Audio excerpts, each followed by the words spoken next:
Hey everybody, welcome back to the Board Games Maelstrom. Today we're going to be looking at a Gugong by Tasty Minstrel Games. This is a 1 to 5 player game for ages 12 and up, and it takes about 90 minutes. Basically the premise of Gugong is, back in China, they, at a time in the history, they eliminated bribery. It was outlawed to bribe anyone, to give anyone money in exchange for anything. So they were kind of wily over there, so they decided that they would exchange gifts instead.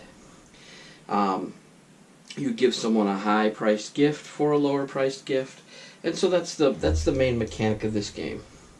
There's different areas. It's essentially a worker placement, but you get to use the area when you exchange gifts. You start with a hand of cards. Here in this hand we have 1, 4, 2, and 9. You have dice that are rolled and put at the top of the thing. I don't know if you can see this. And what you're trying to do is end up with those numbers in your discard pile so you can increase your workers into your supply so that you can use them. The different actions, I'm not going to go over this in its entirety. There's plenty of videos that do that. I just want to give you a quick overview and give you my opinion. To take an action, basically what I would do is if I wanted to take the travel action, I would use my number 9 to take the number 7, and I would replace that, and the number 7 would go in the discard pile, and then I would be able to take that action, which is to move my guy 1 space and take the tile that's there, which are all kinds of different advantages that you can get. Now, if I choose to move 2 spaces, I can sacrifice 2 of my workers back to the general supply to do so.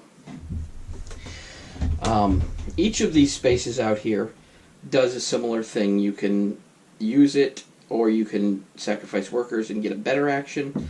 If you place a card that has an action pre-printed already on it, you may take that action as well. And all of this is may. You don't have to take any actions. If you're going to try and get a card that's higher than cards you have, you may do that. You may take I may take this 4 and trade it with this 9. Now, the caveat to that is, I get the 9, but I cannot perform the action unless I sacrifice workers to the general supply or discard one of my cards. These things can be used to override that. So there's several different ways you can take actions in several different areas, and like I said, I'll explain them. This is the travel action. You move around the countryside getting different things like victory points and workers and cards, extra cards, and various things like that.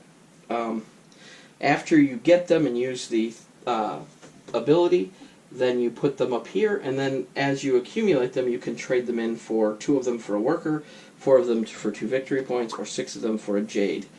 That's how that works. The other areas are the Great Wall. When you go there, you can place a worker on the Great Wall, or you can sacrifice a worker to place 2 workers on the Great Wall. As soon as you get to the halfway point, or the trigger spot, then you would score, and you would get to move one of your emissaries up the track here. That's the next one I'll explain, the emissary track. Same deal, you get to move them up once, sacrifice 2 workers, get to move them up twice, and move up on the intrigue track. We'll talk about that in a second. The emissary track, you have to end up in the very top here in order to win the game. If you don't end up in there when the game ends, then you don't win at all. The intrigue track over here, this is how you get the first player marker. This is also how ties are broken. So as you move your piece higher, it'll break ties in the game.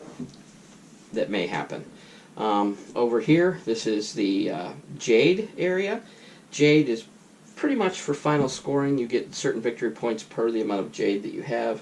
That's all listed on your player board. 1 point for 1 jade. For 2 jade you get 3, 6, 10. It goes on. and then you get +2 for every extra jade once you hit the maximum of 5. This is the Edicts tract. When you come in here, you get a permanent ability that goes throughout the rest of the game, like this one is you get an extra worker. Let me just put that up to the camera so you can see. You get an extra worker every sunrise, which is one of the 3 phases that the game goes through. And then the last area is the shipping area, and you place workers on ships and you move them around. You try to place 3 workers, get them to the area you want, and then you can trade that ship and those workers in for things like your double worker, which is, let me see if either of us have that. I don't think, oh yes, here's hers. It's a double worker. Basically you can place this as 1. And these things all go off to the side. Basically you continue to go through rounds. There are 4 rounds. At the end of those 4 rounds, you add up the totals, and whoever has the most victory points wins. Number 1, the production on this game is great. It always is. I would probably, once I start playing this on a frequent basis, I will probably take these jades and maybe change them out for some little green pieces that you can find on Amazon or eBay. But everything else looks great. The wooden pieces are great. The cards are good quality. The board is amazing. It's beautiful. This is just the side for, I believe it's 1 to 2 players, 1 to 3 players, and then the other side is for up to 4 and 5.